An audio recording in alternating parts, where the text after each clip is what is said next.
office. My name is Adam. I'm here from Israel Policy Forum's office here in Manhattan, New York. This call is part of IPF Atid's program of IPF. And specifically, every 3 months, IPF Atid selects a theme to focus some online content around.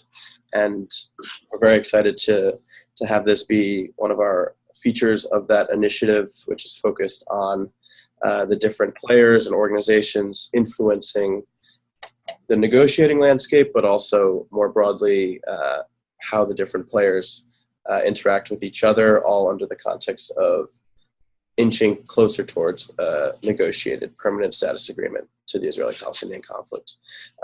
So that's the rough context. Very happy to have everybody joining us today, and I will turn it over to you, Julien, our moderator, to introduce our guests and the call. And thank you again. Great. Thank you, Adam, and welcome to all those who have joined, our speakers, but also the other guests. Hopefully this should be an exciting call with a couple great guests here who will give us some insight into their different grassroots-oriented organizations and see how that can help drive us towards what I think we all want is peace between two peoples and in the region. I'll just introduce the two organizations and the two people kindly representing those organizations, and then from there they will give a brief introduction of anything I didn't kindly say, and then we'll have a few questions, and then we'll open it up there for the wider audience. So keep your questions in mind. Just going in alphabetical order. So Darkenu, the line that they tag their organization is, "We are the moderate majority." They're representing something about 220,000 people, and they're striving for an Israel that exists on the following principles. One being the fulfillment of their dream, of the founders of the state as the nation state for the Jewish people and democratic for all of its citizens. A security arrangement that sees Israel withdraw from the occupied Palestinian territories, and ultimately the establishment of two countries for two people, and social justice and solidarity with all the citizens of the state of Israel, and the eventual eradication of racism and all forms of discrimination that unfortunately exists in almost every society, but they would clearly want them gone from Israel. Going on, they say the majority of the people in Israel are actually moderates, despite what some of the conventional wisdom and what you may see in the media says out there. And behind the differences are a shared future, a desire for peace and a desire for tranquility. And I'll end the description with how they would describe themselves as, "We are the people we have been waiting for." So really trying to leverage the kind of the grassroots initiative, saying we are the people trying to move things forward. Representing Darkenu is Tel Aviv Widrich, is the Director of Volunteers and Activism. Outside her current role, Tel Aviv is a feminist activist and a founder for a group for the progress of women and gender equality. And she has previously interned with an Israeli minister of the Knesset, Meir Cohen, during her Bachelor of Arts degree in political science, and has worked and done social media for a large Israeli political party. Thank you for being here.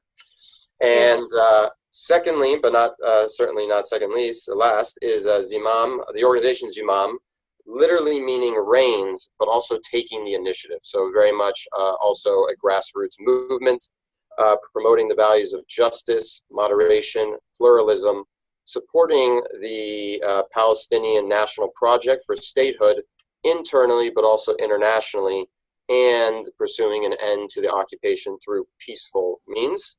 Zimam champions the values of justice, freedom, independence through their grassroots movement. And similar to Darkenu, really respecting the value of the other, whoever that other may be. And on an international level, Zimam works to establish networking coalitions with individuals, institutions, and other movements and parties that share that vision. Kindly representing the organization is Wasim al-Masri, who was born in Lebanon to a Lebanese mother and a Palestinian father. Lived in a refugee camp in Damascus for 10 years, where he completed his primary education, then went to high school in Gaza, and then moved to Chicago to study computer science, so has been in every part that this conflict has touched in the region, and then eventually to the United States. Has worked for a number of international organizations and NGOs, including International Red Cross, and at one time won the One Voice movement as a project coordinator, and is now at Zimam as the Director of Communications and PR. I'll invite our guests. Maybe we'll start with Wasim to start. If you'd like to give any other introduction about yourself and the organization, and then Tel Aviv, if we could ask the same for you, please. Thank you. Thank you for the introduction. I'm glad to be here today, and I'll happily try to answer every questions as honest as I could be.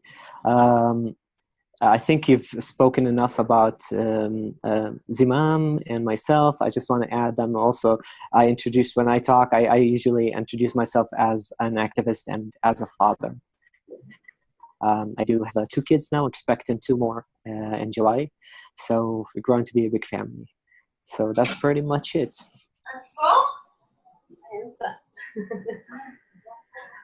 Okay, well, mazel tov on the expected, and congratulations. Thank you. Tel Aviv, would you like to give a couple comments and anything else? I'm also very glad to be here and to get to meet through the screen also Wasim, because I always hear about Zimam, and it's a great opportunity for that also. Great. Well, thank you both. Thank you both very much. I'll start off with a question to both of you.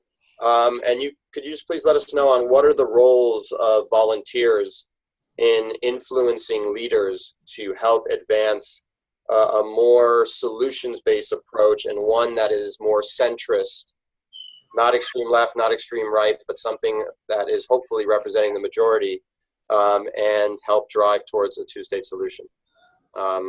Tel Aviv, maybe you want to open first, please?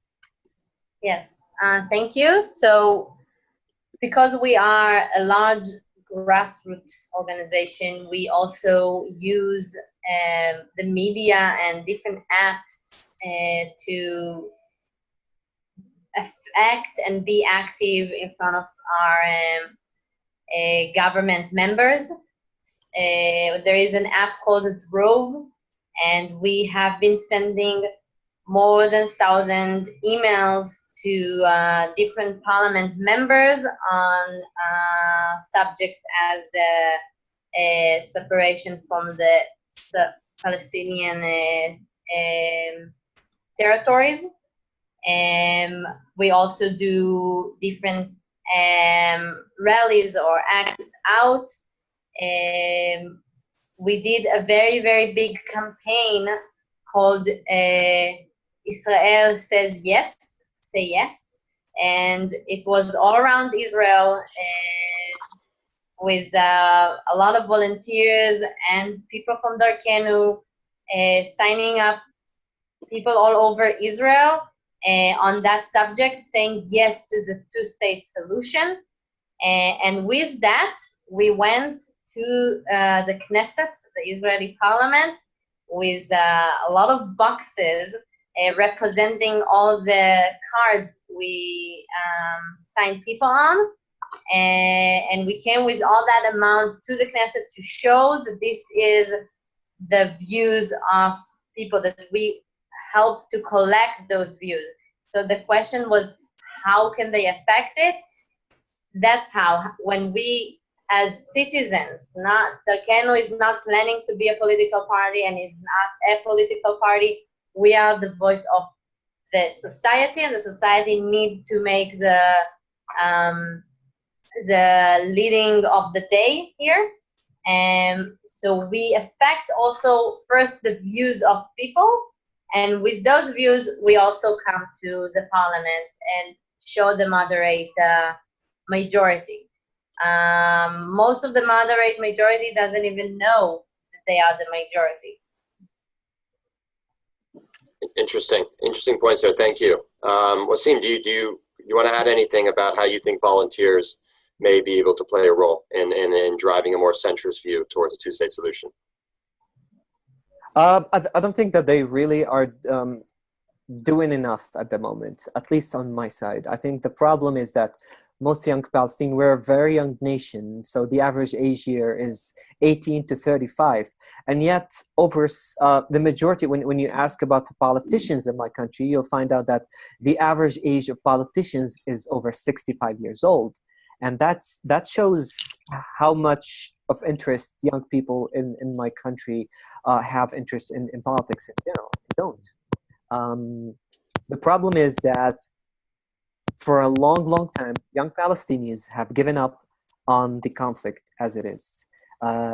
Hopelessness has become the #1 issue for them. And the fact that the majority of them, and I'd like to think that on the other side is the same issue, that a lot of people are not interested to talk about the conflict anymore. Most people want to move on with their lives. They want to build their families, they want to find jobs, they want to support their loved ones. Obviously, this is the natural things, the natural side of things. But I think I would love them to do more. The problem is I can't drive them to do more unless they feel that there's at least a small hope or maybe light at the end of the tunnel. That's very interesting. I think, a common thread that you touched on is this idea that there's either an unknowingness, an ambiguity, or even just a known gap or a hopelessness about the situation.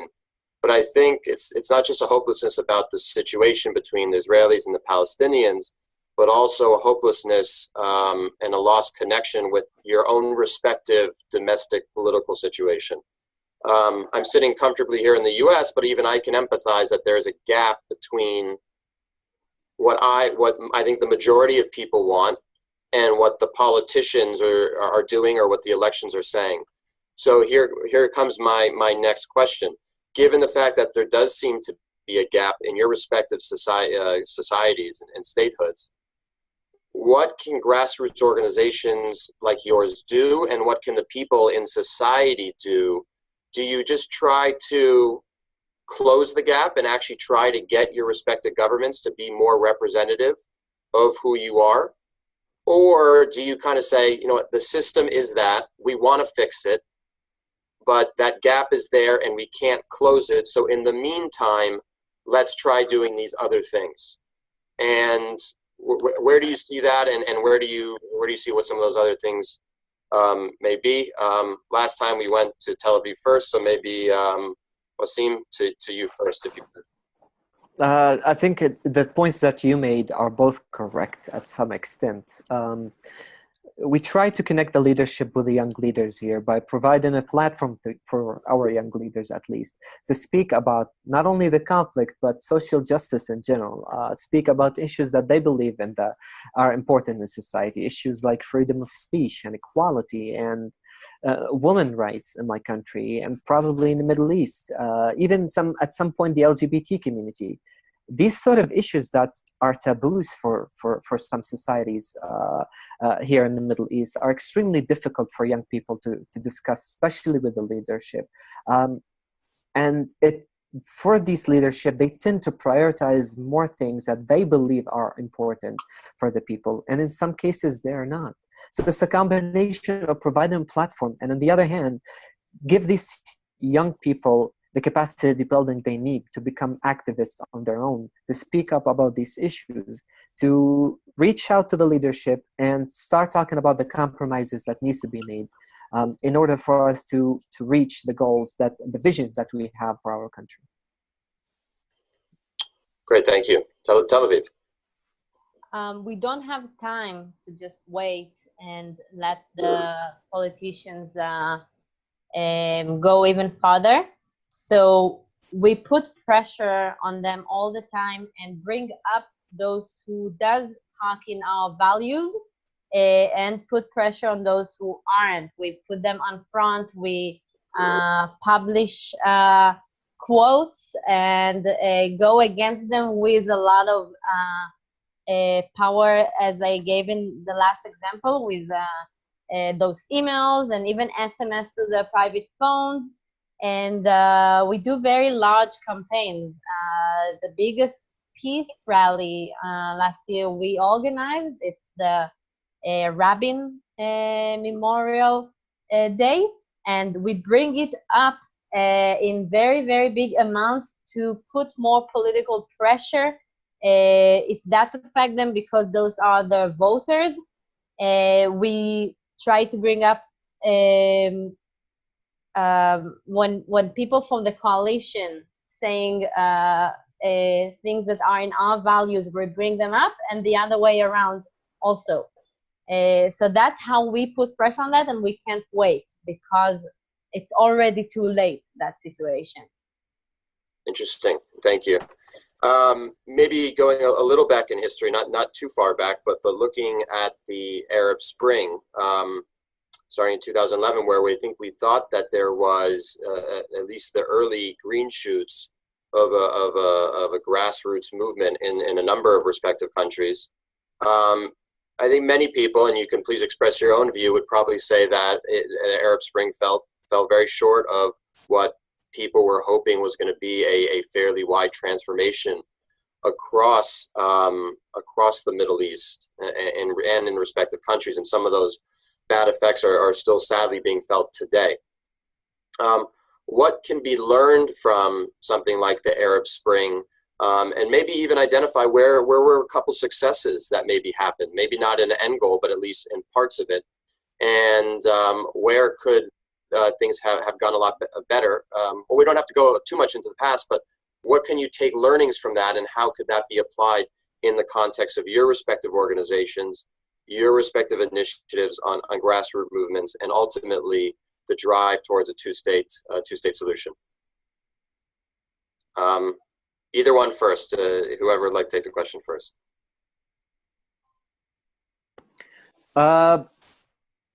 I think it's a very complicated question, and given the circumstances, things that worked out in Egypt or Libya, we can say they could work also here in Palestine, or Jordan for that matter, or Syria, for example.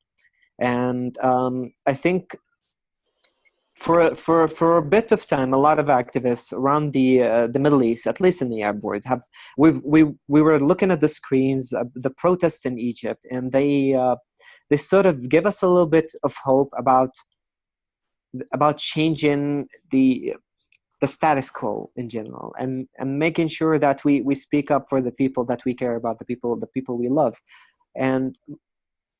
And yet, what happened in Egypt was that we have one dictatorship that was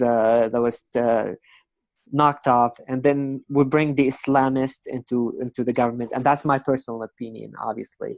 And then a few weeks later, another protest erupt, and now we have a new leadership in Egypt that I don't think personally represents 100% democracy of what the activists in Egypt wanted it to be. But that's my personal opinion. I'm sure a lot of people here will disagree with me. I think it fell short because of the circumstances, because again, people are being sort of like sick of this status quo and not caring enough about where things should be going. They cannot visualize what the future will look like. And I think for my people, that's the core issue of this conflict. Not to be able to visualize what Palestine would look like without a conflict. Our state on 1967 borders, how would it look like without any conflict? What would it be like to have an airport or a seaport or an independent economy? These things are why people are failing to visualize, are the main reason why we can't push things forward. Interesting. Thank you so much. And I think we'll come back to that point about visualizing a future at the grassroots level. But Tel Aviv, did you have any responses or any builds on this concept of what can be learned from the Arab Spring, whether successes or failures, and how that could be applied specifically within Israel and relating to the conflict? Yes. First, I have to agree with Wasim about the hope. I think people does get hope from it, learning that they can also collect and gather together against a subject or for a reason. I am afraid that people will get used to nothing happen. So I want to believe that we are still in the process. I want to believe that things that happened in the Arab Spring are still in the process, and I want it to take to a better place. I think it's also a great example of how the situation is. It actually put a focus on the difference, that why we need so much the two-state solution. The Arab Spring wasn't seen here in Palestine because of the control of Israel. And maybe if the things were different, you would have heard more people protesting, and it actually show us also another reason of why we need that solution. Around that time, we had in Israel a different protest that was the 2011 Rothschild Avenue protesting in Israel, and I think in our micro perspective, it affected how grassroots grew up from that. More people realized that they can also gather against something, and maybe even Darkenu is a result of that. I don't know, but I do know that two political parties were opened up after that, and more organizations popped up, and people who believe that they can change and they can do it themselves. On the other hand, we are still waiting. Maybe we are still in the process. So, so that's also a challenge that we face all the time, working with moderate people. Moderate people might be not those who are extreme and not those who will burn the tires. So it is a challenge to collect the moderates. So I hope it's still in process, and that people are not losing hope. Thank you. Now building on this point about moderates, and I think it's an issue that we're seeing in all public discourse and conflict zone, is people are either going to the very far left or the very far right.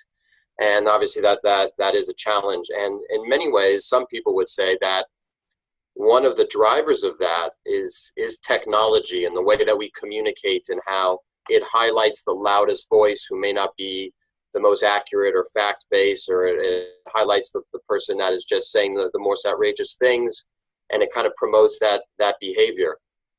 So if we just say for a moment that technology is something that, at times at least, unfortunately has divided us, how can technology, and I'm also including more modern communication tools, direct communication tools, whatever they may be, how can they be used amongst your different organizations within Israel and within Palestine to stimulate and give a voice to the moderates in a way that maybe they've been silenced? And also, how can it connect people that haven't been connected before? And here I'm actually referring to the respective grassroots organizations of Israelis and Palestinians. How can technology, how can more modern direct communication allow these movements to come to know each other better, and not just talk separately about each other, but even start talking to each other?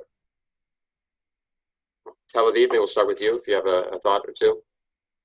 So the social media and the technologies also help people to find people who are similar to them in thoughts and ideas. So it's our job to bring this voice up through the technology. If it's communities, we have a Facebook community called Mechubarim Darkenu. It's Darkenu Connected, and more people are joining it, and that's how we bring up also that voice, and people find other users who think alike. If the world is now through the social media, it's the world now. One of the ways is also to use the values we work with and go one by one and see if the person and just say it in front of them. Do you agree with this? Do you agree with that? Do you agree with solidarity? Different things like that. And the person in front of us will just find that he's not that extremist, that he agree with those values, and it doesn't have to be left or right. It's just values that we all agree with. You don't have to put a title on it, left or right. And that's how they find they are also in the moderate majority. As I said, we use different apps like Drove, which is very useful for activism through the media, and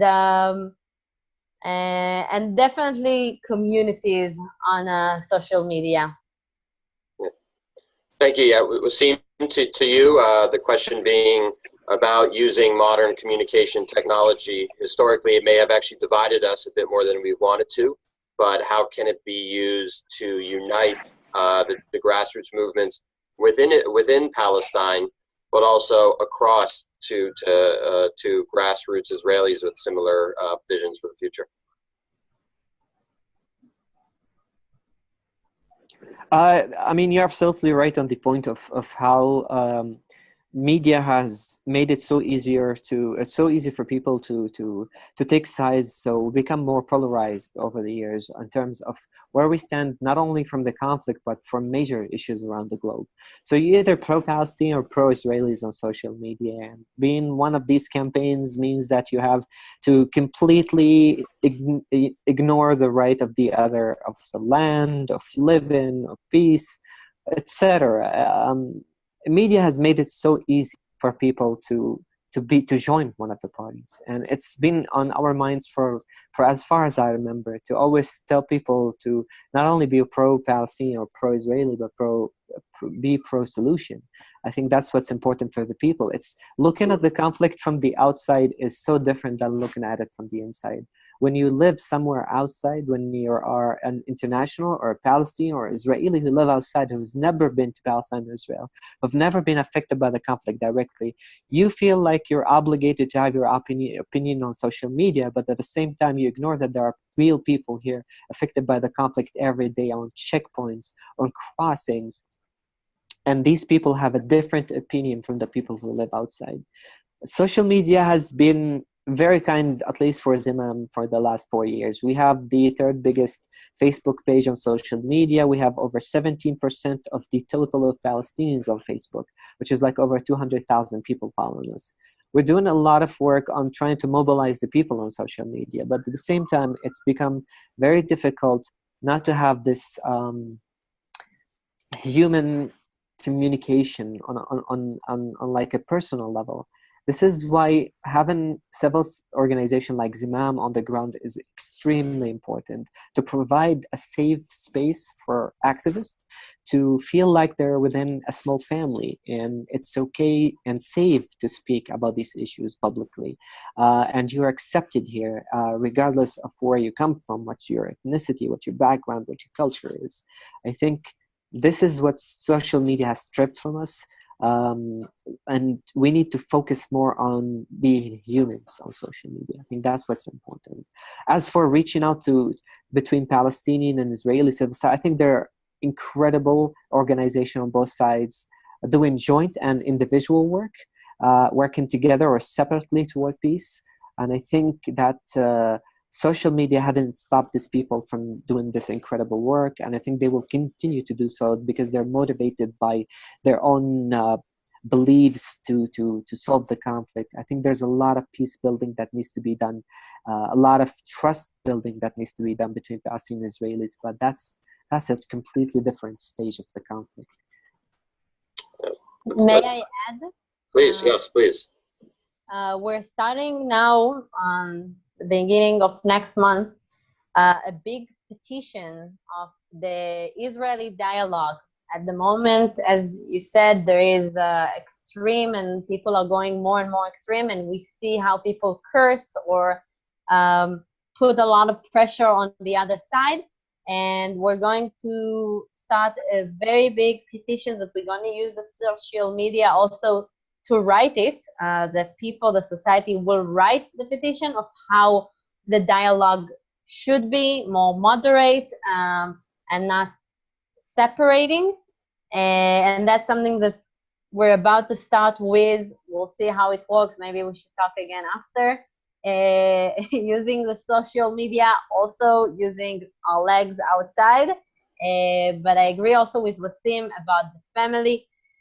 People think sometimes that everything is in there. So I guess we just have to make our voice louder also on the keyboard, because what's seen is what's out there. And if we use all the social media ways, we will be seen also there. And that will be our way to change it. That's great. No, that's a promising note. On that, Shani, did you want to come in and mention anything about how we can have some of our listeners and viewers ask some questions? Yeah. Can you hear me? Yeah. Okay. So we're now opening up to questions from everybody, which means you're going to be able to do so by clicking raise hand, which you should see on your screen. If not, you can type it in the group chat, or you're welcome to email Atid, ATID, at ipforum.org. So we do have a first question, which I'll now read off, from Sam Rubin. I know both speakers said they do this work regardless of the political leadership, but do either have a strategy to get involved and support peaceful voices in Israel's upcoming election or Abu Mazen's succession? Do you guys get that? Can you say it again? Yeah. You do this work regardless of the political leadership, but do either of you have a strategy to get involved and support peaceful voices in Israel's upcoming election or Abu Mazen's succession? So on Israeli side, we are, I don't know exactly what we're going to do in the elections, but we are going to do something for sure, just like we did last elections, and we just learned from it. Darkenu is based on a different organization and on learning from last elections. So we're going to, for sure, encourage people to vote, to join parties, and our way is not by pointing at a certain political party, but pointing at certain values. People here vote for 30 years for the same party that their family voted for and things like that. And we want people to think, to be open to vote by values. And that's what we work on all year for that day. We work on all year for that day when they come and put that note. They think about the values that we, the moderate majority, believes in, and think about those examples we give through the whole year of what certain parties do or not. We are not allowed by law to support a certain party, but we will encourage the nominees to focus on those values, and we will encourage the voters to vote by those values. Okay. Thank you, Wasim. Yes, I think Zimam will obviously remain non-partisan when it comes to involvement with the elections. We haven't seen elections here in more than 8 years, I believe, and I think it's partially because of the division between Hamas and Fatah. And we think having elections is important for democracy in Palestine, for young people to start believing in even small progress that could happen to the status quo. We will support young people to come forward and take lead on these elections, try to become representatives for their probably smaller institutes or municipalities or governorates. I think that's what Zimam was founded on, helping these young people step up and have the platform to talk about the issues. But we will not try to influence how this democratic election will take place. Okay, no, that's great and that's helpful. So we'll try answering. We have had a few questions come in, so we'll have to try and pick a few here. So apologies if we don't get to your question right away, and at the end we will certainly try. So a question from a Mr. Berkovich. are the younger, and maybe Wasim, I think this could be to you, but let's also open up the question to Tel Aviv. Is the younger generation of Palestinians becoming involved in conversations about the future of Fatah? And to Tel Aviv, after Wasim, we'll ask you the question, but an Israeli version, how are younger Israelis getting involved in the leadership of political parties? And let's maybe talk about a couple of the bigger parties, just as Likud and Yesh Atid, and maybe a few others if you'd like to say. But essentially the question is to both of you, how are younger people getting involved in the future of political leadership in your respective states?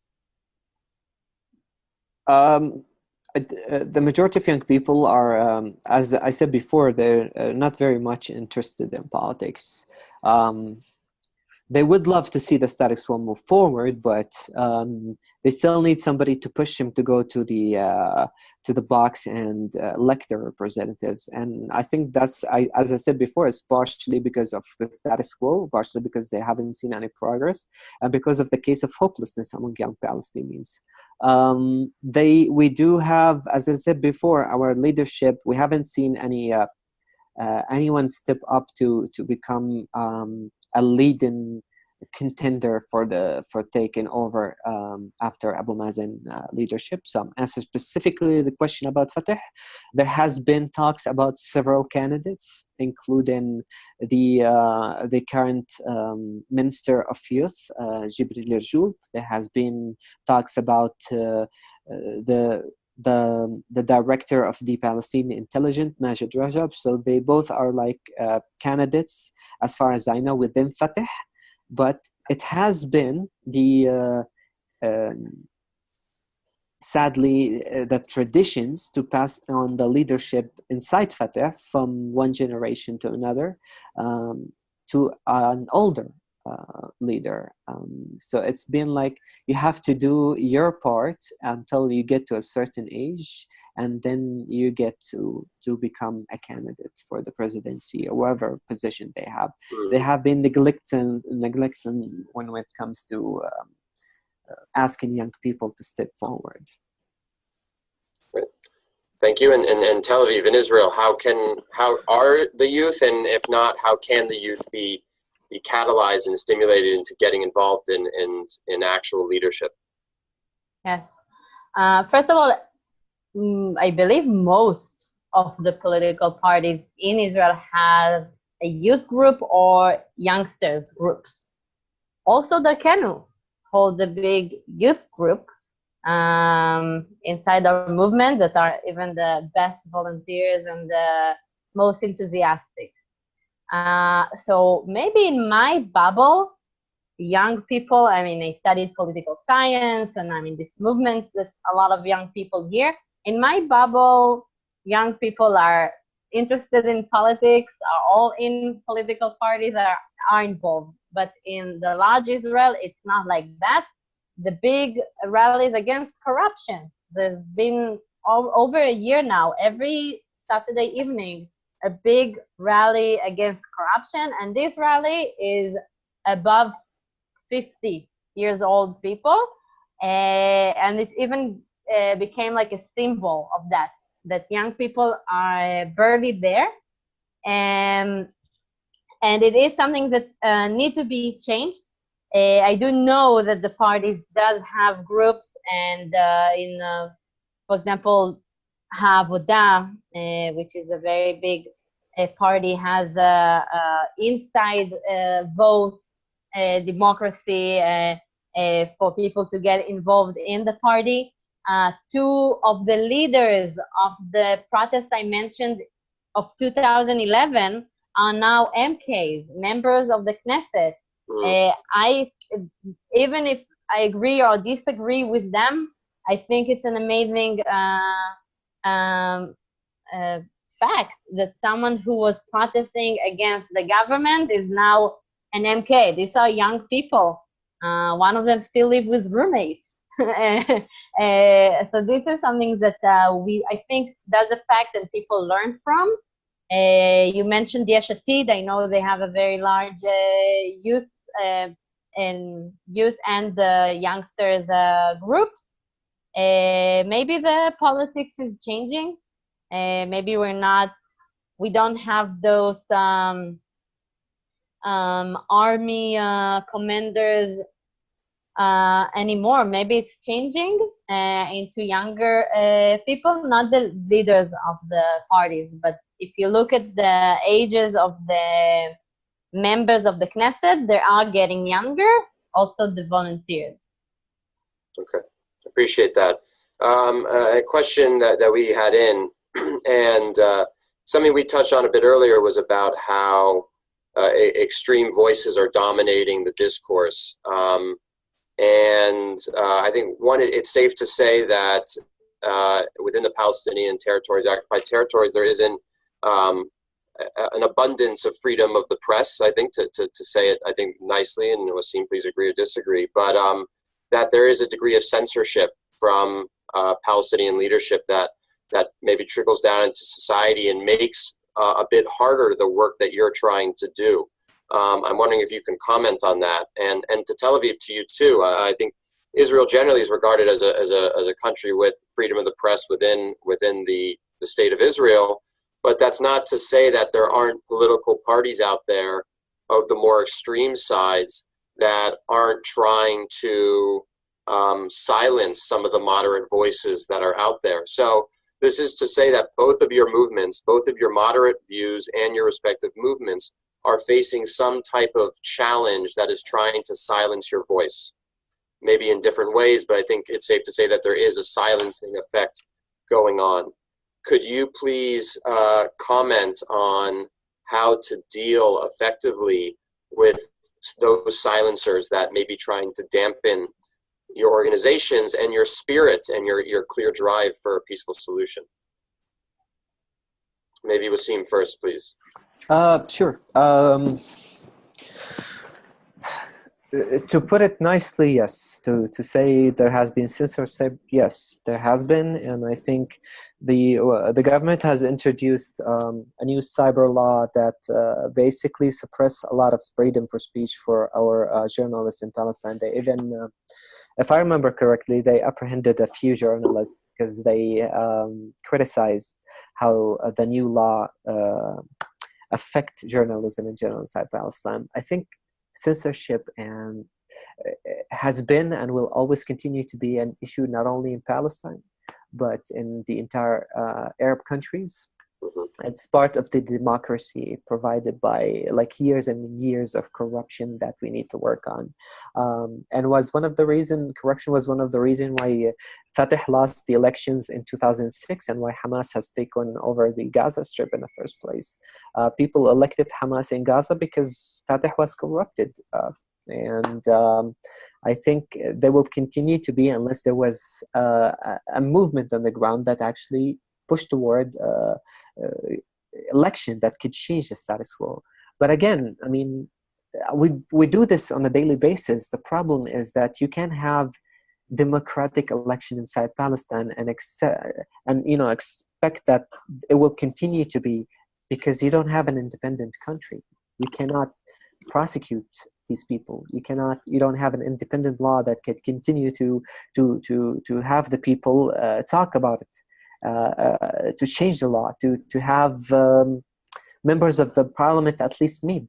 Our parliament hasn't met since 2009, I believe, is the date. So it's been 6 or 7 years. We don't have representatives inside the government. It's a very, very clear issue why people are being suppressed and why there's hasn't been freedom of speech lately. Thank you very much, and for your honesty. Tel Aviv.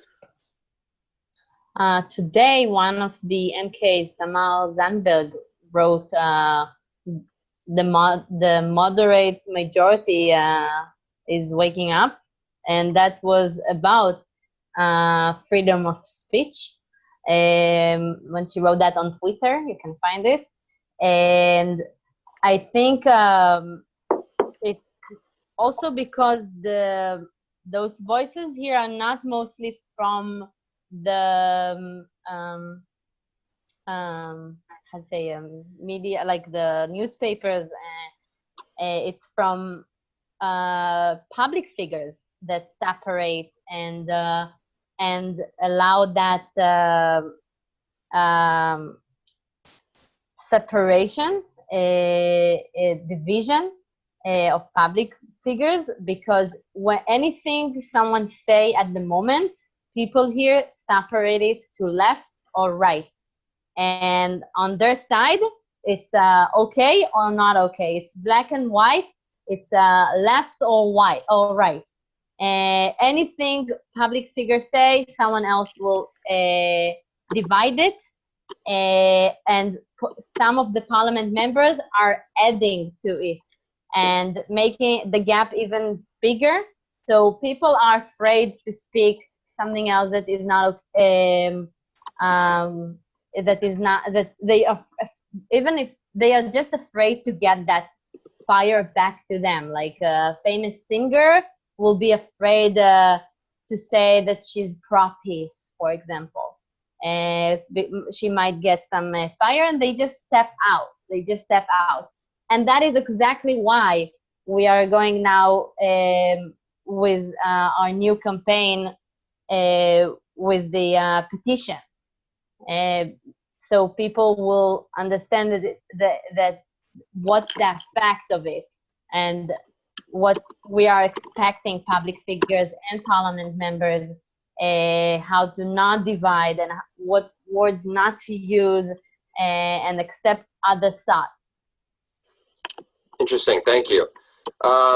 So we've received a number of questions, and apologies, we won't be able to get to all of them, but we have received, one of our viewers has kind of raised their hand to pose a video question. So I think, Shani, can you help us go to Avi? Yeah, Avi, I'm going to promote you to panelists, so everyone's going to be able to see and hear you, just so you're aware. Okay, let's see. Okay. And I'm unmuting you. You're already unmuted. Avi, can you hear us? Can you hear me? Yes, we can. A little feedback. If you have headset, that'd be great. But if not, just you can go ahead and ask the question. Cool. Thank you. Is this any better? That's better. Thank you. Perfect, of course. Thank you so much for putting this call together. I came to this through my involvement with the CYJP, Council of Young Jewish Presidents, for learning about IPF. Really great work. Thank you for all you're doing. And thank you, Wasim and Tel Aviv, for making yourselves available. Two questions for Wasim. First off, I keep finding that moderate voices within the Arab community that, like yours, are articulate and well-spoken and smart, often wind up having to flee once they get to a platform level where they get really the attention that they deserve. There's been so many versions of this, journalists, speakers, who wind up having to flee their nation. I'm wondering what your long-term plan is as you grow. Do you expect that you can protect yourself and insulate yourself to stay where you are? And what your plans are for communications? That's number one. And number two is different media accounts are out there about the events of the day of the split screen between the move of the Jerusalem embassy, or the embassy to Jerusalem, and the split screen over the events in Gaza. As someone who's building a collaborative, grassroots, pluralist organization, I'd love to hear your take on the events of that day, what happened in Gaza, and how you speak about it.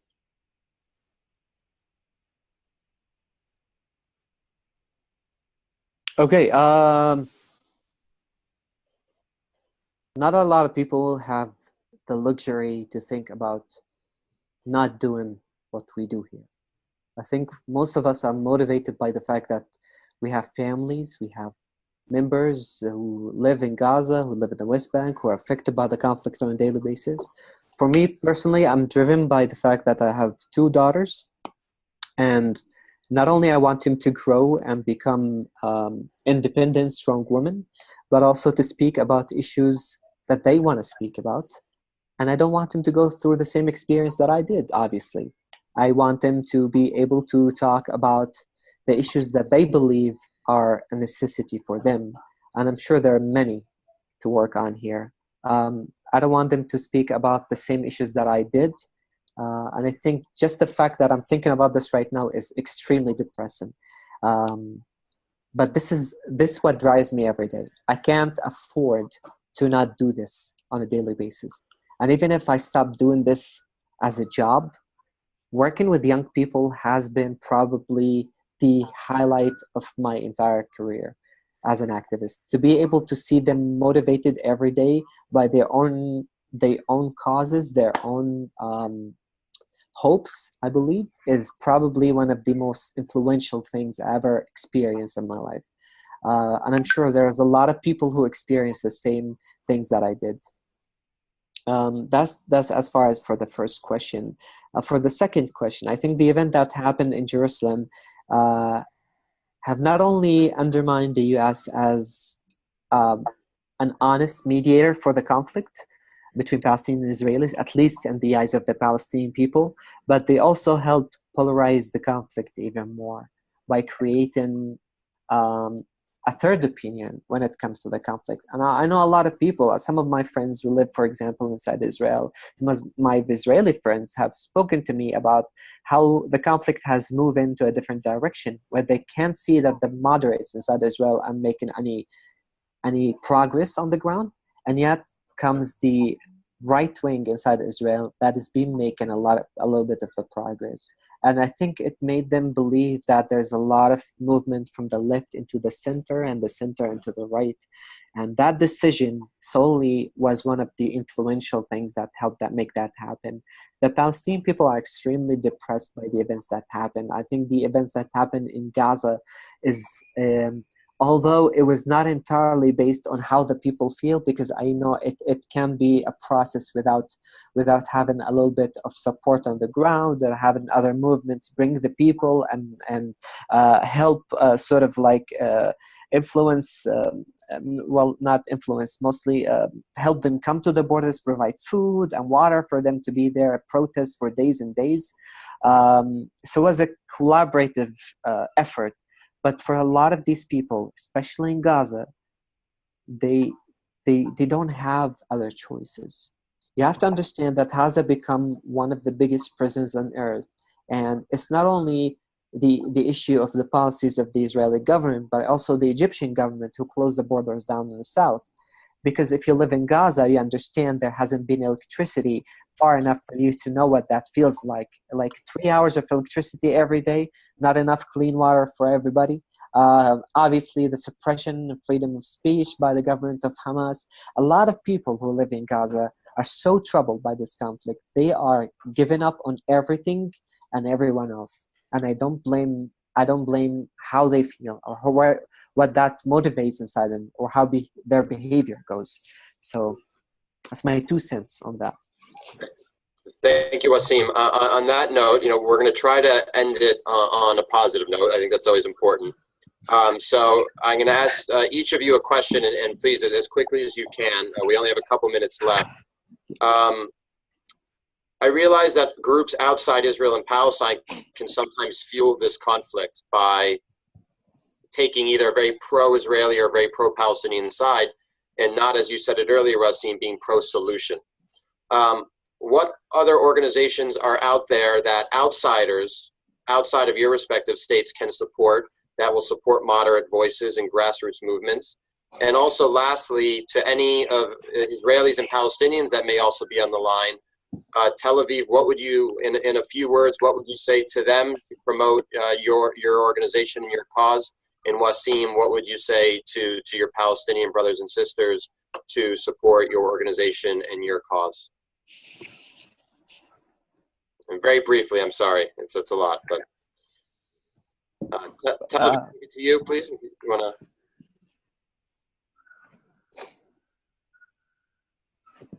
We can't. Tel Aviv, mute. You're muted. You're on mute still. Okay. There you go. Okay. Yofi. So I think I agree that people should support organizations that build bridges and not those who put how do you call it, cherem, like the BDS, like not yes, because the idea in the end is to make a process and help those to build bridges. I know One Voice does it, and the idea is to sit together and talk and sit together and not hate and not create more separation. That's what I encourage to do, and I hope we can do it together. Thank you. Wasim, to you quickly, and then I will close the call. Sure. There's two organizations that I worked with personally that I think are fantastic. One Voice in the US and in the UK. The OneVoiceMovement.org, they do have an incredible program on campus called One Voice on Campus that brings Israelis and Palestinians to speak about the conflict. There's also a great organization called Solution That Side in the UK that does an excellent work by bringing Palestinian Israelis to schools in the UK, to communities, to bring two different narratives. And I think this is what this conflict is all about. To the people who listen, who want to support us on the ground, I think what we need is for you to speak more about the conflict. We don't want this conflict to be forgotten. We want more people to speak about it, obviously. I think we've been doing incredible work inside Palestine, trying to establish ground for moderate voices to combat extremism and hateful speech. But I think mostly what's important to remember that this conflict was never about religion or policies. This religion, for me at least, this conflict has been about narrative. Ignoring the fact that there's people who live on the other side who deserve to live in security and peace is what made this so difficult for all of us to continue. So always remember there are humans inside Palestine, humans inside Israel who want to live in peace. Thank you. Great. Listen, thank you both so much. Thank you, Tel Aviv. Yeah. Thank you, Wasim. Thank you to your respective organizations. Again, it's Darkenu on the Israeli side and Zimam on the Palestinian side, for really taking up the cause for peace and really trying to shed light on the majority who at times may be silent. But let us not remember the majority is the majority. It is the most number of people. And hopefully movements all have to start somewhere. And if I had to bet on anything, I would bet on a grassroots movement having success, at least in the long term, albeit with some challenges in the short term. So thank you very much to our speakers. Hope you have a nice evening, a peaceful evening there in the Middle East. Yeah. And to all our other listeners and viewers, wherever you may be. And thank you to the Israeli Policy Forum as well for your dedication to the cause of the two-state solution, one that promotes security and democracy as well, importantly. And on that note, and lastly, thank you to our listeners and viewers for their time as well. And please stay tuned to IPF, Israeli Policy Forum, and also follow these organizations where you can on social media. And on that note, I bid everyone a good evening. Laila Tov in Hebrew. In Arabic, how would I say it, Wasim? Layla Saida. Layla Saida. I probably messed that up, but that's okay. My intentions were in the right place. Right. And again, all of you, thank you so much, and have a great day to everyone. Thank you. See you. Bye-bye. Thank you so much. Nice to meet you. Nice to meet you too. Take care. Bye-bye.